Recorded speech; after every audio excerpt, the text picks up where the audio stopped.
Okay, fine. So see what we have here.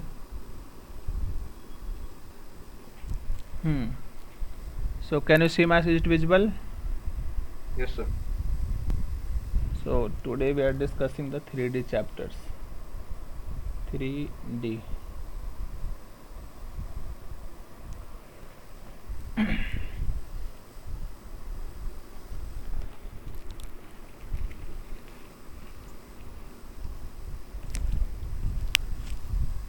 So NCRT exercise 11.2. यही है ना?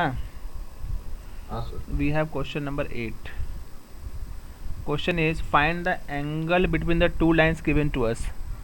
So first line given as 2i minus 5j plus k plus lambda times 3i plus 2j plus 6k, and other line given to us as 7i minus 6k plus mu times i plus 2j plus 2k. अब यहाँ ध्यान से देखिए, this to line के बीच में we want to find the angle. So hopefully you know the theory में we will discuss the angle between two line is same as the angle between their direction vector. Suppose this is the first line direction vector, this is the second line direction vector. So the angle between them is nothing but, actually you can write like that cos theta is equal to b1 dot b2 divided by b1 का magnitude and b2 का magnitude. That is the angle between two lines. So जो भी दो line के बीच का angle होता है, that is the angle between their direction vector. So simply what we need to do, we have to find the angle between their direction vector. So what is the direction vector here? First line, this is the direction vector of the first line and this is the direction vector for the second line. So ये बात चाहो तो आप लिख भी लो कि angle between line is same as angle between their direction vector. So क्या बताएंगे यहाँ पे? कुछ नहीं, सिंपल सा. ए आपका हो गया फर्स्ट वेक्टर का डायरेक्शन, ये होगा दूसरे लाइन का डायरेक्शन. सो दोनों के बीच का एंगल निकाल लीजिए. कॉस थीटा आपका क्या हो जाएगा? दोनों का डॉट प्रोडक्ट तो आपको पता ही है. 3 इंटू 1 यहाँ 3 हो जाएगा, प्लस यहाँ से भी 2, यहाँ से भी 2, दोनों का जे का कोफिशिएंट को मल्टीप्लाई करेंगे जो कि 4 हो जाएगा, प्लस 6 इंटू 2 12 हो जाएगा, डिवाइडेड बाय रूट अंडर में ये हो जाएगा 3 का square 9 plus 4 plus 36 and root under of second one what we have 1 plus 4 plus 4. So ये कितना हो जाएगा? 4 3 7 12 7 19 divided by root under of 36 और 4 40 40 9 49 का, चलो लिख देता हूँ एक बार, रूट दे ही दिया हूँ तो, और दिस विल बी 9. तो ये आपका हो जाएगा 9 एंड यहाँ से निकलेगा 7 और यहाँ से निकलेगा 3. So what we have actually that cos theta is equal to 19 by 21. So this implies the value of theta will be, you can write cos inverse 19 by 21. So this is the answer for this question. कोई दिक्कत? So see in this question number 10 of this exercise only. तो इस question number 10 अगर हम बात करें, इसमें देखिए क्या क्या चीज़ गिवन अपने को. बोला find the value of P so that this lines are at right angle. Okay, so एक तो दिया है 1 minus Z divided by 3 is equal to, oh sorry 1 minus X है, नॉट जेड, ए एक्स है, तो 1 minus X divided by 3 is equal to 7 by minus 14 divided by 2p is equal to Z minus 3 by 2. And another line what we have 7 minus 7x divided by 3p is equal to y minus 5 divided by 1 is equal to 6 minus z divided by 5 are at right angle. right angle. So this is on the right angle, so what we have to do here, check कर लेंगे. So first of all we have to write the given equation into the standard form. So आप देख सकते हो कि if this is at the right angle, so for perpendicular line आपको लिखाया गया था for perpendicular line what we written, the dot product of their direction vector will be 0. तो जो दोनों लाइन होगा उसका डायरेक्शन वेक्टर का जो डॉट प्रोडक्ट होगा दैट विल बी व्हाट, 0 होगा. ओके ना. सो अच्छा, first of all we need to write the line into the standard form. तो यहाँ से देखिए 1 माइनस एक्स है, इसको हम लिख लेंगे x माइनस 1 और नीचे में -3 आ जाएगा क्योंकि हमने माइनस से ऊपर नीचे कॉमन किया है. यहाँ से 7 कॉमन करेंगे तो हो जाएगा y minus 2 divided by 2p/7. ऐसे कर लिया. ये समझ में आ रहा है स्टैंडर्ड फॉर्म कैसे लिख रहा हूँ? क्योंकि जो हमने आपको सिखाया था स्टैंडर्ड फॉर्म ऑफ लाइन, उसमें क्या था अपने पास इक्वेशन, आप याद करिए. उसमें जो हमारे पास इक्वेशन था दैट इज एक्चुअली व्हाट, याद है?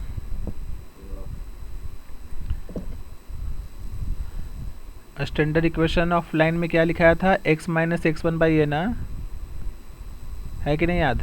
हाँ. तो उसमें था हमारे पास यस. सो उसमें क्या था x माइनस x1/x, बट यहाँ तो आप देखिए यहाँ तो दे दिया है 1 माइनस x/3. तो इसीलिए first of all we need to write into the standard form. तो ये हमारे पास चाहो तो लाइन 1 का स्टैंडर्ड फॉर्म बोल देते हैं इसको ऐसे. फिर लाइन 2 को भी स्टैंडर्ड फॉर्म में लिखना पड़ेगा क्या? हाँ, वो भी स्टैंडर्ड फॉर्म में नहीं है. So again for second line we have to write its standard form. Standard form क्या होता है इसका भी वही x minus x1/2 y minus y1 करके. तो देख लिए ना ऊपर में क्या है अपने पास 7 माइनस 7x है, तो मतलब -7 कॉमन करना होगा. तो ये आ जाएगा अपने पास x माइनस 1, मैंने -7 कॉमन करके नीचे भेज देता हूँ तो हो जाएगा 3p/7, बट साथ में माइनस भी आ जाएगा, माइनस क्योंकि साथ में कॉमन हुआ है.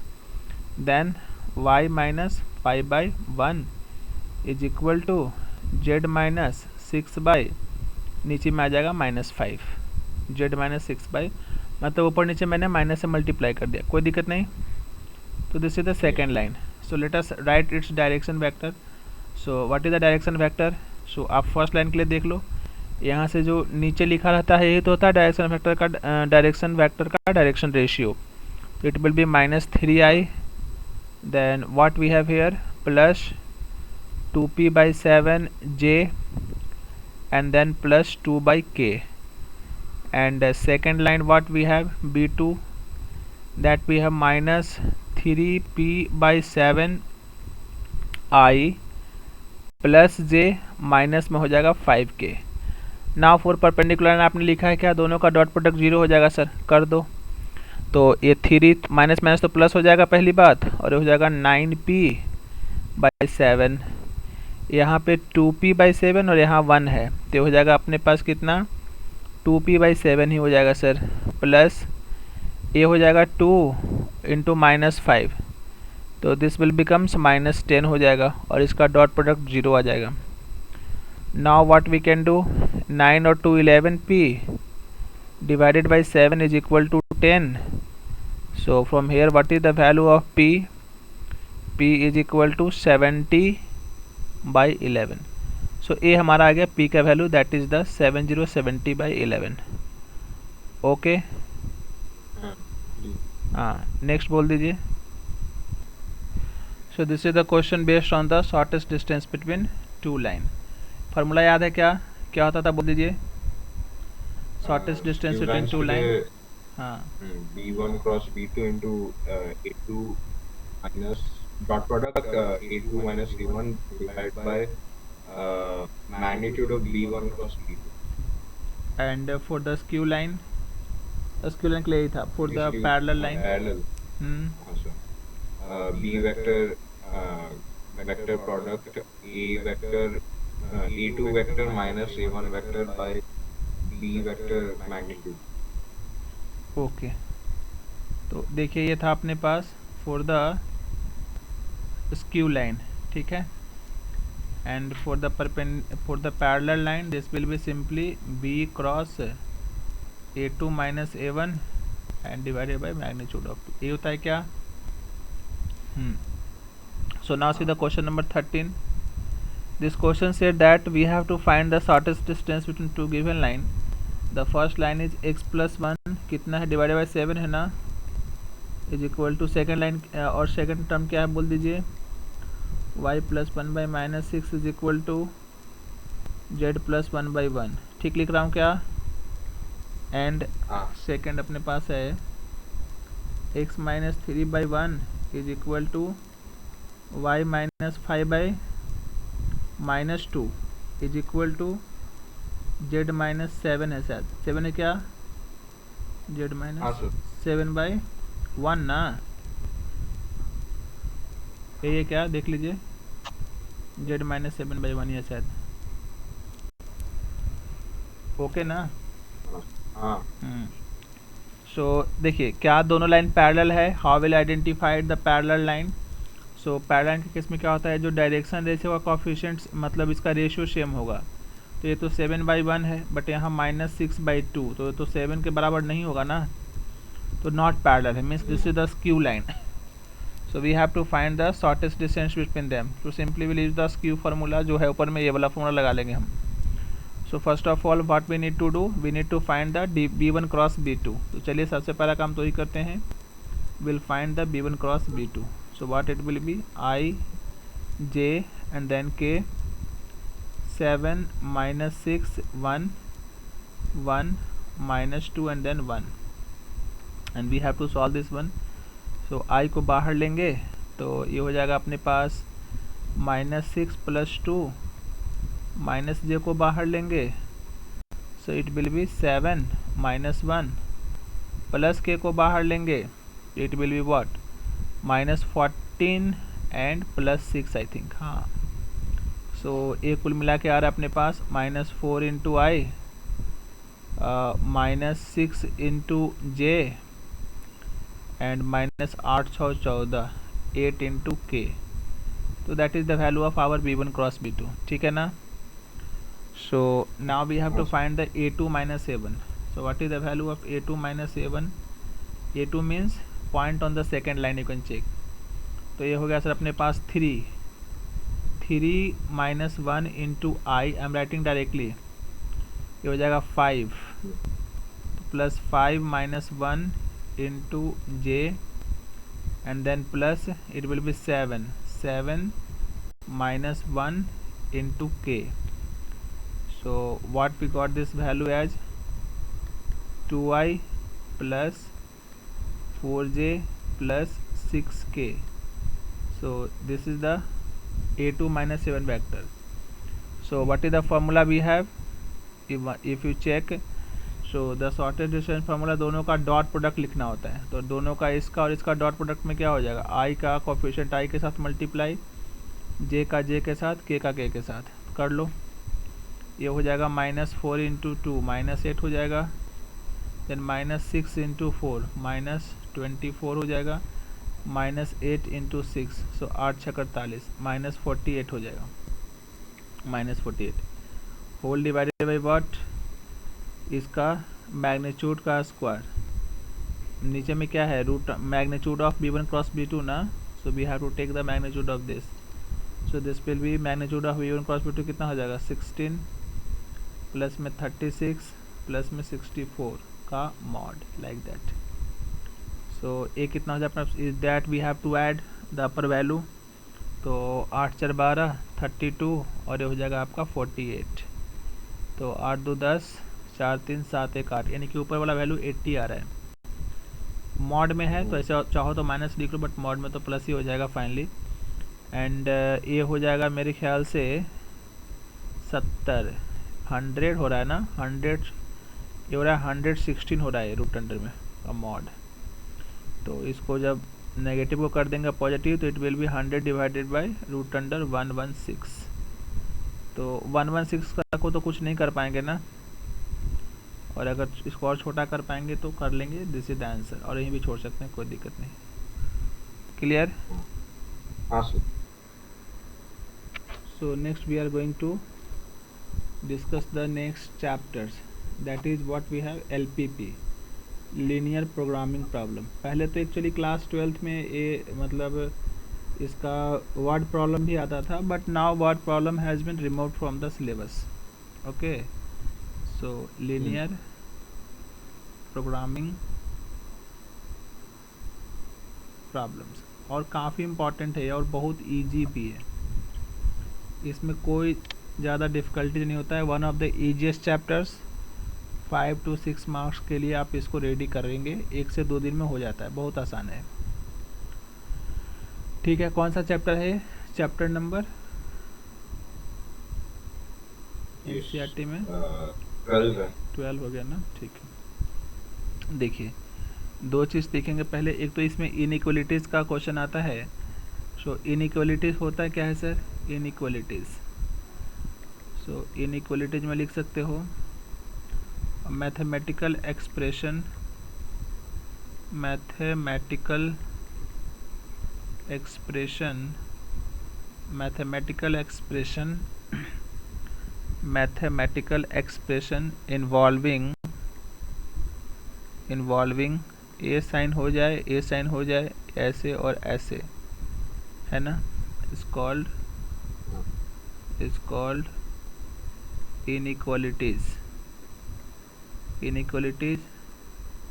and it having solution as complete region। So complete जो इसका रीजन होता है उसका सोल्यूशन हो सकता है, और एक्चुअली इंडिविजुअल भी हो सकता है, डिस्क्रीट पॉइंट जैसा भी हो सकता है, बट इसका रीजन में पूरा रीजन का भी पार्ट हमारा सोल्यूशन का पार्ट बन सकता है। ठीक है ना। एक में नेक्स्ट जाता है, एक जो होता है कॉन्स्टेंट और एक होता है ऑब्जेक्टिव। तो कॉन्स्टेंट का मतलब होता है कॉन्स्टेंट और इसी को बोलते हैं सब्जेक्टेड टू। तो क्वेश्चन में लिखा रहेगा subjected two means the given condition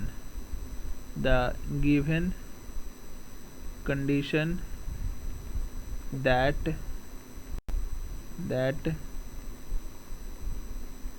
needs to fulfill। तो जो भी गिवन कंडीशन है वो फुलफिल करने को हम लोग बोलते हैं क्या? कॉन्स्टेंट। एक होता है क्या? Objective function.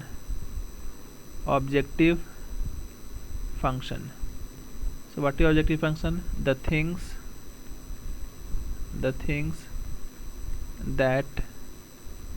that we want to optimize। जब ऑप्टिमाइज बोल रहे हो मतलब आप मैक्सिमाइज में मैं दोनों बोल दिया, मैक्सिमम और मिनिमम जो भी करना है आप, मतलब उसको ऑप्टिमम वैल्यू चाहिए, that is called the objective function. समझ में आ गया?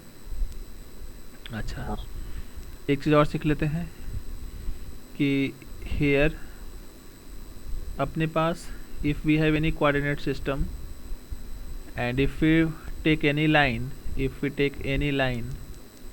सपोज हमने यहाँ पे ऐसे कोई एक लाइन ले लिया, this is the line we have taken. So line ने पूरे प्लेन को दो पार्ट में डिवाइड कर दिया। Some part is above the line, that is called the upper part of the plane.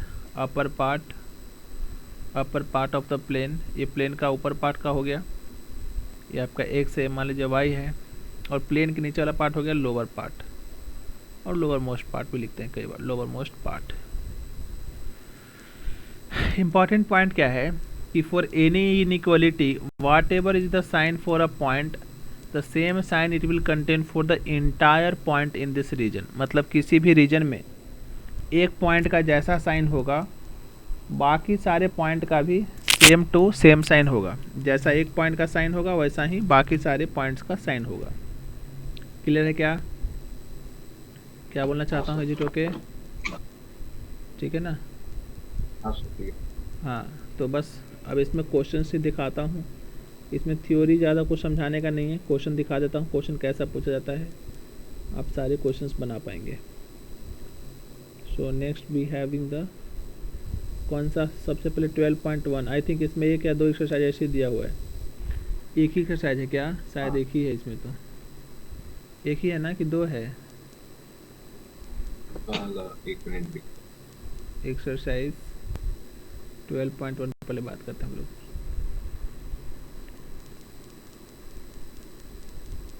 हाँ एक ही है। तो ठीक है, और ज़्यादा क्वेश्चन में नहीं है, 5-10 क्वेश्चन दे रखा है, उसी 10 क्वेश्चन में से आपका एग्जाम में भी आता है। सो बोला है solve the linear programming problems to maximize. अच्छा, ऑब्जेक्टिव फंक्शन को हम लोग जनरली जेड से दिखाएंगे। To maximize the objective function 3x plus 4 दिया है, 3x प्लस 4 सब्जेक्टेड टू, मतलब वही कॉन्स्टेंट हो गया, subjected to constant, subjected to constant. क्या दिया है कॉन्स्टेंट बाबू? x plus y, x plus y less than equal to क्या है, -4 है कि 4 है? 4 है शायद। एंड बोला है x greater than equal to 0 and y greater than equal to 0। This is the question, ठीक है ना? सो व्हाट वी हाँ sir. Have to do here, सबसे पहला काम तो है कि सर हम बना लेंगे अपना कोऑर्डिनेट सिस्टम, ताकि हम ग्राफ को अच्छे से प्लॉट कर पाएँ। So what we have to do, we have to do like this first. Okay, और this is our x axis, ये हो गया अपने पास y axis. Now let the given inequality as equation. So हम जो ये इनइक्वलिटी का फॉर्म अभी दे रखा है, इसको हम इक्वेशन मान लेंगे, मतलब x plus y equal to 4 हो जाएगा sir. After that we have to write minimum 2 points and we have to get the value of x and y। So यहाँ पे x लिख लिया, यहाँ y लिख लिया। If we take x is equal to 0, then the corresponding if we take y equal to 0, then corresponding value of x will be 4. If we take x is equal to 0, then the corresponding value of y will get at 4. So एक point यहाँ पे क्या मिल गया अपने पास, 4,0, and second point what we have, this will be 0,4. So now sir what, आपका video pause है। Video pause हो गया क्या? जस्ट मिनट, हाँ सर। वीडियो पॉज कैसे हो गया? स्क्रीन शेयर तो हो रहा है। हाँ सर। ओके, सो हाँ, so what we can do, we have to plot this line. So कैसे प्लॉट कर लेंगे देख लीजिए। सो हमने यहाँ पे ऐसे कुछ लाइन ले लेते हैं, और इसको मैं उठा करके यहाँ रख देता हूँ ऐसे। सो ये हमने एक लाइन ले लिया, and this is the line what actually this will be x plus y is equal to 4 भी है। ओके ना, x plus y equal to 4 बन गया सर। नाउ क्या करेंगे, एक्चुअली ये तो लाइन हमने बना लिया इक्वल टू लेके, बट एक्चुअल तो जो क्वेश्चन था उसमें इनइक्वलिटी का क्वेश्चन था, and that was x plus y less than equal to 4। So if your line is not passing through the origin, then what you can do, you can take the origin. So origin को लेके हम check कर लेंगे। कैसे check कर लेंगे ना, यहाँ पे लिख लेते हैं चाहे तो कि check for the origin, checking for the origin, check for origin. तो ऑरिजिन हमारा है क्या, 0,0 है ना, यहाँ पुट कर दीजिए 0,0। ये आपका हो गया 0 plus 0 less than equal to 4, यानी कि 0 हो गया less than equal to 4। It means it's satisfying the origin, है ना, इट्स सेटिस्फाइंग द ऑरिजिन, ये ऑरिजिन को सेटिस्फाई कर रहा है। So if origin is satisfying then our solution will be towards the origin, मतलब ऑरिजिन की तरफ हम जाएंगे, ऑरिजिन की तरफ। एक बार देख लीजिए, यहाँ पे लिखा था क्या, x greater than 0 and y greater than 0। It means what actually we have to take the value in first quadrant only, मतलब फर्स्ट क्वाड्रेंट में सर यही हमारा पार्ट हो गया। मतलब ये जो पोर्शन है ना, this is the feasible reason, इसको बोलते हैं फिजिबल रीजन। फिजिबल रीजन का मतलब क्या हो गया, feasible region means if you take any value inside this region it will satisfy your given condition. तो जो भी आपका गिवन कंडीशन है उसको वैल्यू सेटिस्फाई करेगा। अब इसकी ध्यान दे दीजिए कि when ever if you searching for the optimum value that is maximum और मिनिमम, तो वो जो फिजिबल रीजन का कॉर्नर पॉइंट है वहीं पे मिलता है हमेशा। मतलब जो भी फिजिबल रीजन होगा उसका जो कॉर्नर पॉइंट होगा वही हमारा मैक्सिमम या मिनिमम जो भी वैल्यू निकाल रहे हो आप देगा। So what we have to do now, we have to make a table, here serial number, then we'll write here the critical point or you can say corner point, critical points, and then we have the objective function z. z equal to क्या दिया अपने पास, z is equal to question में बोला था, देख लीजिए, ये बोला था 3x plus 4y, that is 3x plus 4 of y. Okay, so serial number 1. तो पहला पॉइंट चलो मैं ऑरिजिन को ही लेता हूँ 0,0. तो जब इसमें 0 0 पुट करेंगे तो z का वैल्यू 0 आ जाएगा. सीरियल नंबर 2 का मतलब नेक्स्ट कॉर्नर पॉइंट, जो कि आई थिंक ए हम इसको मार्क करते हैं और इसको बी मार्क कर देते हैं, इसको ओ मार्क कर देते हैं, दैट इज़ 4,0 और 0,4. तो एक तो अपने पास 4,0 और थर्ड पॉइंट हमारे पास होगा दैट इज़ 0,4. वैल्यू निकाल लीजिए. अगर इसको पुट करेंगे तो वैल्यू आ जाएगा 12 प्लस 0 12, और इसको पुट करेंगे तो क्या आ जाएगा 0 प्लस 16 16 आ जाएगा. So we are searching for the maximum value. तो देख लीजिए आपका मैक्सिमम वैल्यू कहाँ आ रहा है, this is the maximum value ना 16. तो 16 जो है वो हमारा मैक्सिमम वैल्यू निकल के आ रहा है. यानी कि इस वाले केस के लिए जो हमारा z मैक्सिमम हो जाएगा, कैसे लिखेंगे आंसर ऐसे कि z maximum is equal to 16 at कौन सा पॉइंट पे मिल रहा है, at x is equal to 0 and y equal to 4 पे. तो ऐसे करके लिखना होगा कि the our maximum value is this one at this point. तो ऐसे लिख देंगे तो हमारा क्वेश्चन हो जाएगा. Clear? So now see the question number 3 here. Question number 3. तो इस 3rd नंबर क्वेश्चन में देखिए क्या दिया है हम लोगों को. सो गिवन द क्वेश्चन बोला है कि सॉल्व द ग्राफिकली z, मतलब जो वैल्यू जिसको मैक्सिमाइज करना है that is given to us, that is 5x plus 3y subjected to constraint. Constraint आपको दे रखा है, मतलब जो चीज़ हमको फुलफिल होना चाहिए. Subjected to constraint 3x plus 5y less than equal to 15 and 5x plus 2y less than equal to 10 and x comma y greater than equal to 0. So this is the value we have to do it. Fine. So सबसे पहला काम तो क्या करेंगे हम, graph बनाना होगा. Let us first plot the graph. तो मैं कोऑर्डिनेट एक्सिस पहले बना देता हूँ यहाँ पे. चलिए ठीक है, इससे भी काम चल जाएगा हमारा. This is our x and this is our y. So what is the first thing we have to do, let the given inequality as equation. So let given inequality as equation.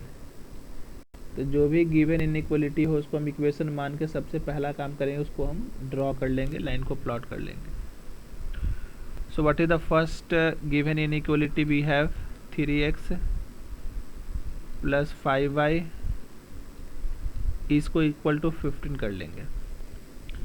चलिए table बना देता हूँ तो आपको समझने में थोड़ा easy होगा. ऐसे तो विथआउट टेबल भी हम बना सकते हैं, बस अपने को 2 ही पॉइंट चाहिए यहाँ पे, x and y. If we put y equal to 0, x is equal to 5. If we put x is equal to 0 then y equal to 3. So we having the point, one point we have that is 5,0, other point we have that is 0,3 somewhere here. This is the point 0,3.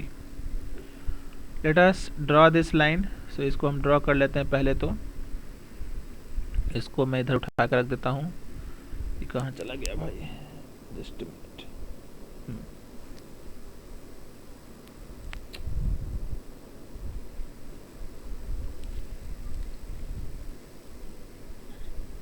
आ गया, ये आ जाएगा इसके ऊपर. Point थोड़ा कहीं आगे पीछे हो गया है, चलिए कोई बात नहीं. इसी पॉइंट को मैं यहाँ पे मार्क कर देता हूँ. जो पॉइंट है इसको मैं यहाँ बोलता हूँ, ठीक है ना. सो हाँ, now second, this is the first constraint we have drawn. Now second को भी हम उसको इक्वेशन ही मान लेते हैं, that is 5x plus 2y is equal to 10. तो चलिए इसके लिए ग्राफ बना देता हूँ। पहले मैं एक टेबल बना लेता हूँ छोटा सा 2 पॉइंट का। So like that this is x, this is y. If we put x is equal to 0, y 5. If we put y 0, x 2. Okay, सो 0 5 मतलब इसका ऊपर हो जाएगा ये तो 0 3 है तो 0 5 तो ऊपर होगा ना। And this side 2 comma 0 means कहीं पीछे हो जाएगा सर ये 2 comma 0। So by joining this two also we have to draw one line. तो चलिए इसको मैं यहीं से स्टार्ट कर लेता हूँ। This is the line, we have another line, ठीक है ना। हाँ सर। ऐसे करके now we have to mark the feasible region. चलिए दिखाता हूँ फिर कैसे मार्क करेंगे। सो फॉर फर्स्ट के लिए, फर्स्ट में हमारे पास इनइक्वलिटी क्या था, let me check the inequality here for the first condition here. This is the case. So it is 3x, क्या हो गया, हाँ, this is what we have 3x plus 5y is less than equal to 15. So this is the our origin 0 comma 0. If we put the value over here, you can check that origin is satisfying. Origin is satisfying means अच्छा यही तो था equation हमारा, that is 3x plus 5y is less than equal to 15। तो मतलब हम इसके नीचे रहेंगे, इसके नीचे रहेंगे। Second equation you check here. तो second equation mean sir if you check over here with the origin only 2x plus 2y less than equal to 10। So ये क्या हो जाएगा अपने पास 0 लेस देन इक्वल टू 10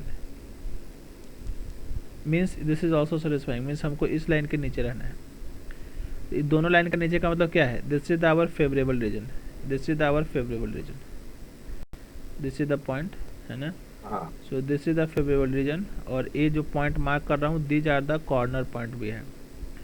ये पॉइंट हम लोग को पता है, ये भी पता है, ये वाला नहीं पता है तो इसको निकाल लेंगे हम सॉल्व करके। ये O A B need to find और इसको सी बोल देते। बी कैसे मिल जाएगा, by solving this equation and this equation. So we have to solve this two equation simultaneously. तो ये इक्वेशन का क्या है, इसका लाइन का equation 5x plus 2y equal to 10। So we have to solve this two equation. अगर मैं इसको अभी के लिए इक्वेशन नंबर 1 बोल देता हूँ और इसको 2 बोल देता हूँ, then we have to solve first and second equation to get कौन सा पॉइंट अपना b। सो फर्स्ट इक्वेशन आपका क्या था, लिख दूँ एक बार यहाँ पे 3x plus 5y equal to 15। This is 3x plus 5y equal to 15 and second equation we have 5x plus 2y equal to 10। सो इसको कैसे हटा लेंगे हम लोग, ये हो गया फर्स्ट, ये हो गया सेकेंड।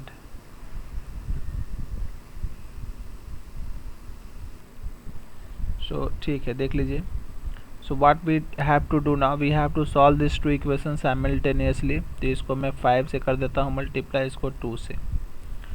सो हम यूज करने वाले एलिमिनेटिंग मिडिल टर्म।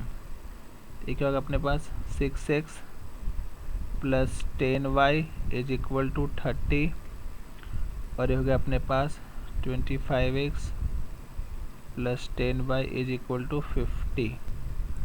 सर आप स्क्रीन शेयर नहीं कर, और स्क्रीन शेयर छोड़ दिया ना, अजीब है हम स्क्रीन शेयर भूल जाते हैं। बताओ तो बिना स्क्रीन के कैसे दिखेगा भाई, अभी दिख रहा है क्या? हाँ सर दिख रहा है। माइनस माइनस माइनस चले गए। So what it is we have here, ये आई थिंक हो जाएगा 19 minus 19 x is equal to हो जाएगा -20।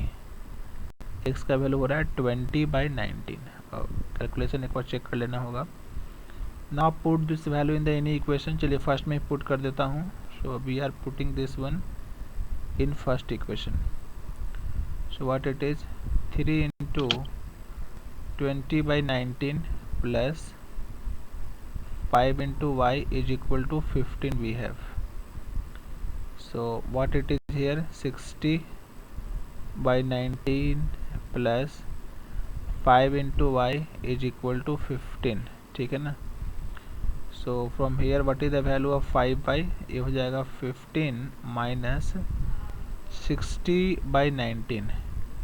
तो इसको सॉल्व कर लेंगे. 50 into 19 minus 60 divided by 19. I think 5 तो समय से कट रहा है एटलीस्ट, तो 5 को काट ही देता हूँ. तो 5 जब काट दूंगा तो यहाँ बचेगा 3, हो जाएगा 3 इंटू 19 माइनस 12 बटे 19. सो कितना हो जाएगा ये, 57 हो जाएगा ना. 57 माइनस 12 बटे 19. तो ये हो रहा है 5 और इधर से 4 हो जाएगा क्या, 4 ही हो जाएगा. तो 45 बाई 90 आ गया y का वैल्यू. तो ये जैसे सारे हमने पॉइंट निकाल लिए, then what you have to do, same table you have to make. So then make the table, serial number and all, and we have to check the value at all the point. यहाँ बोल लिया serial number, यहाँ बोल देता हूँ क्या, critical points and बोलता हूँ z, that is the objective function. What is the objective function you have here, that is 3x plus 5y. So 3x plus 5y और 5x plus 3y, नहीं 3x plus 5y, ठीक यही था ना, गलत देख रहा हूँ लगता है यार. 5x plus 3y है हो, 5x plus 3y, z का value 5x plus 3y, 5x plus 3y. बस सारे पॉइंट रखेंगे, वैल्यू निकाल लेंगे. तो सीरियल नंबर 1 रखेंगे, 2 रखेंगे, 3 रखेंगे. So what is the first critical point we have, एक तो 0,0, एक 2,0, एक तो 0,0, एक हो गया 2,0, और सी जो आया है वो तो अभी निकाला हमने, दैट इज आया है 20 बाई 19 कॉमा में 45 बाई 19. एंड जो लास्ट पॉइंट निकल के आया है दैट वी हैव क्या है, 0,3 आया है. तो this is the point we have the 0,3. तो ये चारों पॉइंट के ऊपर क्रॉसपॉन्डिंग जेड कलर निकाल लोगे ना, कि जेड का वैल्यू कहाँ पे कितना आ रहा है. इसको यहाँ पुट कर लेना, जैसे इसमें रखो तो 0 आ जाएगा, इसमें 10 आ रहा है. इसको भी रख कर निकाल लीजिए, इसको भी निकाल लीजिएगा. ये तो आई थिंक 9 आ रहा है, ये भी निकाल लीजिएगा. जो सबसे मैक्सिमम वैल्यू निकलेगा that is the value of Z maximum, and corresponding point लिख लेंगे जो भी पॉइंट होगा. क्लियर है क्या? हाँ. तो like that you have to do.